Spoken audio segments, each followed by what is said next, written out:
Namaskar. Welcome to another episode of Editorial. The Supreme Court, why the Supreme Court? Courts are very angry. Very angry. I've got two angry courts story to tell you. First is the Supreme Court slammed Uttarakhand government, saying that what were you doing when these guys, these Patanjali fellows were releasing misleading ads? What were you doing? Why didn't you stop? That is the first topic of the day. I would also want to talk to you about how such brands will actually destroy India's opportunity globally. I want to talk about that. So that's my topic number one. My topic number two is when Delhi High Court slammed a petitioner who said that, Arvind Kejriwal ko Chief Minister se resign karwao. Why is he sitting there as Chief Minister? How can he sit there as Chief Minister when he is in jail? High Court also slammed them. So, story of two angry courts. Let's get right into the show. The Supreme Court slammed Uttarakhand government for not acting on misleading ads of Patanjali. Now, the Supreme Court went on to say that we are appalled by the actions of the state licensing authority and it shows nothing apart from pushing the files, and the clear attempt of the state licensing authority was there to delay the matter. The state licensing authority remained in deep slumber and the person who holds the position of the joint director is holding the post since 9 months, and it is enough to be aware of the matter. The predecessor is also complicit in the case and he is to file an affidavit explaining the conduct of his part when misleading ads were being given by Divya Pharmacy, that is Patanjali, in violation of the act. The disdain shown by Divya Pharmacy on the warnings of the state authority is apparent from the tone and tenor of the reply. This is what the court said. The Supreme Court went on to add, and hear this very carefully, that we have strong objection to the use of the word bona fide for officers. We are not going to take it lightly. We will rip you apart. The officers are just pushing files. You see, these kind of words, when a court says that we will rip you apart, well, it has a lot of weight. Of course, I will be waiting to see the judgment. I will waiting to see what the court finally passes, what judgment the court finally passes. But these kind of words that when the court use, they are very serious and they are very peeved. The reason I wanted to talk about this topic are two. One is the fact that this shows politics is not only in our parliament and in our assembly and in our corporations. Politics has now entered our daily lives. Politics has entered our toothpaste. Politics has entered our oil. Politics has entered everything. It has entered our medicine. There was politics played in vaccine. There were politics when food are given, when you have the photograph of our Prime Minister in the food packages. Our vaccine whatever certificates have Prime Minister's photograph and so on and so forth. Politics is there everywhere. So it is not just about how good your product is. It is about the ideology of your product. Now, interesting factor. Like I say, I have been into brands and products for quite some time in my life, most of my life. I have been into brands and products. We knew about strategy. We knew about unique selling proposition. We knew about brand proposition. We knew about brand market. We knew about brand strategy. This is the first time I'm learning about something called as brand ideology. Is my brand an ideology driven brand? Which means that I am associating with Ayurveda. Ayurveda associates with Hindutva. So in some form, I have a Hindutva connection. And then there is a brand ambassador who is also the owner, or whatever, 2% or whatever percent, I don't know how much percent Ramdev Baba owns the brand. But you have a brand ambassador who is a complete, he is dressed as a sage, he is dressed as a yogi, does yoga, all of that. And there is a brand ambassador. So Hindutva, Ayurveda, brand ambassador, brand works. Consumers buy them. The state government is scared of them. You see, let me tell you, a fake advertising can not only cost you your job, it can cost you huge amount of money if somebody files a case against you. It can cost that agency its existence. Agencies can close down. Brands will pull away from you if you are indulgent free in fake advertising. This is how serious fake advertising is. Ask any advertising professional. I'm talking about a good agency, a good brand, a good advertising professional. Fake advertising is something that professional will dread. Every fact that is printed in an ad, is checked 10 times. It's checked 10 times for its authenticity, both by the client, that is the brand owner, and by the advertising agency. Any good advertising agency professional will tell you this. And here you are in 2022, 23, 24, recent years, recent times, when consumerism has gone far, far ahead. Here you are actually putting up fake news, fake advertising. Kuch bhi. And if people like us, when we objected to it, when we spoke about it, we were given a legal notice. Kaisa baat kar sakta tu? This also happens. The point that I am trying to make is, you see, the one point is how brand is getting associated with an ideology, and how this concept of ideology in brand or ideological brand has emerged in India. That is the first thing. The second thing is what I had also spoken in my live show. You see, what we do not understand is India is an emerging market. India is also an emerging producer. We are trying to create our own brands. We've got beautiful brands as far as FMCGs are concerned. I have handled FMCG. I know some of the brands which are from small companies, MSMEs. But they are fabulous brands, and given an opportunity, they can be global brands.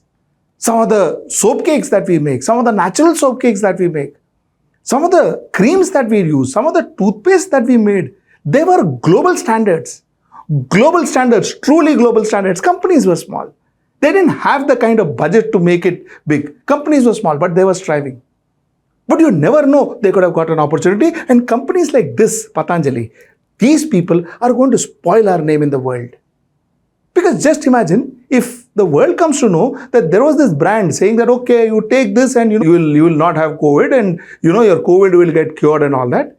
If the world comes to know that we have this kind of companies, and this kind of companies have direct access to our governments and our top leaders, these companies, what would they think of Indian products?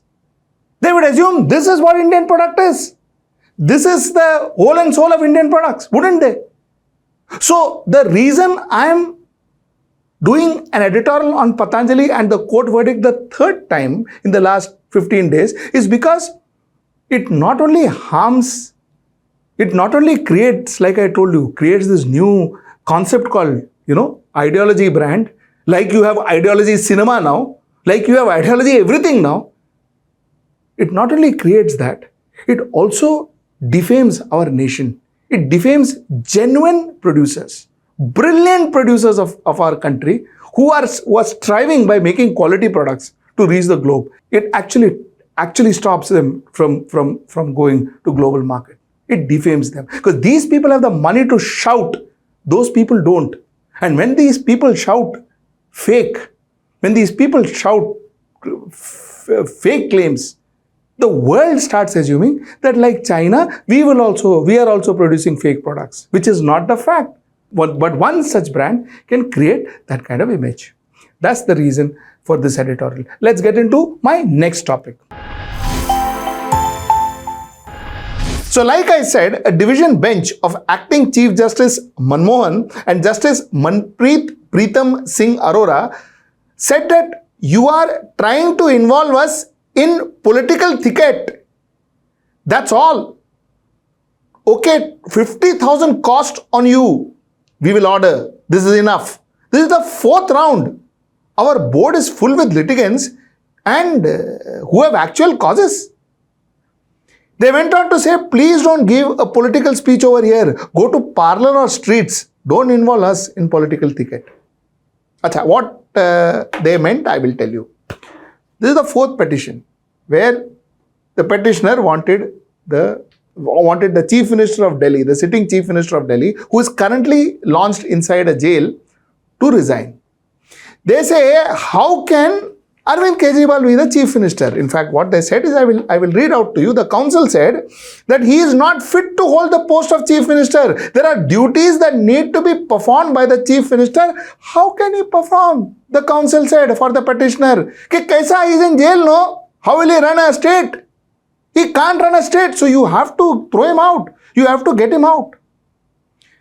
This is what they said. And he said, the court went on to say that I will impose a cost on you. No, because you are pursuing, despite my brother, that is Justice Subramaniam Prasad, having warned you. We have specifically said that this is not like a James Bond film which will have sequel. So the court was very scathing. बोला था ना हमारे previous judge ने कि we will not remove him. ये रोज क्या है यार? ये क्या कोई serial है? Is it a sequel? Part 1, Part 2, Season 1, Season 2. तुम आके same story बोलता है. So we are going to warn. We are going to give you 50,000 rupees fine. We will impose 50,000 rupees fine on you. So the court was absolutely livid and absolutely clear. Now, let's look at this clinically. What the council said, he said, listen, a chief minister runs the state. You see, please understand, according to the constitution, the authority, the head of the state, or for all operational purposes, is the chief minister. Everything moves with the chief minister's signature. A finance minister, a home minister, that minister, that is state ka, all of them, all their operations happens. All their operations is made official once the chief minister okays it. No decision in a state can be taken without a chief minister.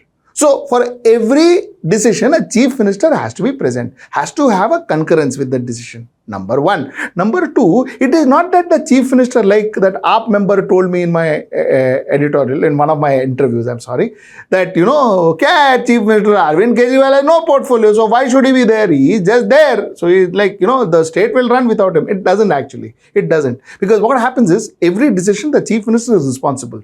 He has the authority to take decision. He also has the responsibility to ensure that his decisions are implemented and it doesn't harm, or in any way, it doesn't harm the state. So, it is his responsibility and he is accountable for it too. So, the fact remains that a chief minister is a very important portfolio. If a chief minister is in absenteeism, he is not there, he is an absentee chief minister, then it is directly going to affect the working of the state. It is directly going to affect the development of the state. It is directly going to affect the investment coming to the states. It's directly going to affect employment. It's directly going to affect health. It is directly going to affect everything. Slowly but steadily, it will affect everything in the state. Is this a fact? It is a fact. Now, so to say that, you see, a chief minister should be present. A chief minister should be in his office every day. A chief minister should be looking after the administration of the state. Is it wrong? It is not wrong. It is actually right. Because if you are not there to administer the state may go haywire. The administration may go haywire. The administration may go haywire. Unless and until for a short period of time, when you have the administrative officers doing it, for a short period of time, before one chief minister takes over, the other chief minister takes over, and all this works till such time that, you know, you are very clear that, you know, there's another chief minister coming, and it is a matter of 2-3 months. And the fact remains that the administration has full authority to run the show. Currently, there is a chief minister. So the administration is not fully authorized to run the show on its own. You see, so this is the position. But then, if you look at it from the current situation, is it right? Let us reverse this question. Under ordinary circumstances, it is right. But under current circumstances, like the Kerala High Court says, if every time there's an election, you put a minister behind bars, how are you going to fight elections, and how is there going to be a fair election? The point I'm saying is, supposing they accept Chief Minister, or they ask Chief Minister of Delhi, that is Arvind Kejriwal, to resign because he is behind bars and he cannot do his duty in its totality. You ask him to resign and you ask him to go out. Then what happens is, under the current circumstances and under the current dispensation, this is a new way. Like ED was a new way, like IT is a new way, like using ED, IT and other central agencies to pull people, to get them to come to your party, or to get them and fall at their knees and beg for forgiveness, or for them to change their flag color, their party color, logo and all that. All this is a new thing. It is not what, this was not happening before. Opposition scared of even talking about the PM is a new thing. This is not what happened before. It's all new. So under this new India, Baba, this is dangerous, because if I want to win a particular state, what I will do is I will use the central agencies, get a chief minister, pick him up, put him behind bars and say now resign. So the next chief minister comes, I will put another case, pick him up, put him behind bars and say now resign. The third chief minister comes, how much will a state suffer? Finally, the state and the people and the party will say, lay by, I am going out, you run the show, and the current dispensation may get to run that state. It's very possible, isn't it? Very, very possible. So while principally speaking, in a larger perspective, it is unfair for a chief minister to run a government, and that to Delhi, the capital of the national capital of India, from jail. That is not really the best of situations. But also we need to understand parallelly that if he resigns and if he concedes to what the government wants or what the larger plan or the political plan is, that is, if at all it is, then every time somebody comes in can be picked up and thrown behind bars. That will further deteriorate the status of our democracy, which is already deteriorating. So here, I think the decision of the court was absolutely well thought of, with a lot of foresights, and I think in some way the court has saved a little bit democracy that is left in this country. The court has saved it by not asking Arvind Kejriwal to resign. The court has maintained it, and court has given AAP a fighting chance to face the Lok Sabha election with or without their senior leaders and try and get what best they can get for their party and their candidates. Okay, while on the topic of AAP, let me also tell you very recent news that Delhi Minister Rajkumar Anand has resigned from Kejriwal cabinet. He resigned from Kejriwal cabinet. He says that I have handled 7 portfolios as a minister in Delhi government. The Aam Aadmi Party, which was born after a fight against corruption, is now neck deep in corruption. He said, Aam Aadmi Party very corrupt, Baba. He said, I have handled 7 portfolios. All this while I was a minister and all that. I enjoyed being a minister. I went to office every day and all that. All of a sudden, now I think Aam Aadmi Party is very corrupt. Very, very corrupt. He said that, it has become difficult to remain in this party. So I am resigning. I don't want my name to be associated with this corruption anymore. He says, my name, that is Mr. Rajkumar Anand's name, should not be associated with this corruption anymore. He said, I want to be outside of corruption. So I am not. All of a sudden this morning, I said, no, I don't want to be in AAP. Why? Because they are corrupt. All these years, 7 portfolios I handled. That time it was okay. I didn't realize only, I think that he didn't even realize that they were corrupt. Now he realized they were corrupt. Now the thing is, what is interesting is that Mr. Anand's house was searched by the ED in a custom-linked money laundering case in November 2023. Who this person who felt that, he wants to stay far away from corruption, his house was searched by the ED in November 2023. The Directorate of Revenue Intelligence, in a complaint to the local court, had alleged false declaration of imports for custom evasion of over 7 crores. The ED then filed complaint against Anand. This happened in November 2023. And in April 2024, Mr. Anand said, my God, 7 portfolio I handled as a minister, but now I feel that AAP is very corrupt. Point is, such thing also happens. This is the point I wanted to make. Till I meet you next time, that is tomorrow at 10 o'clock. Namaskar. Stay ahead with our cutting-edge news app. Instantly access the latest shorts in just 1 minute and breaking news in just 50 words. Download now for a smarter, faster news experience.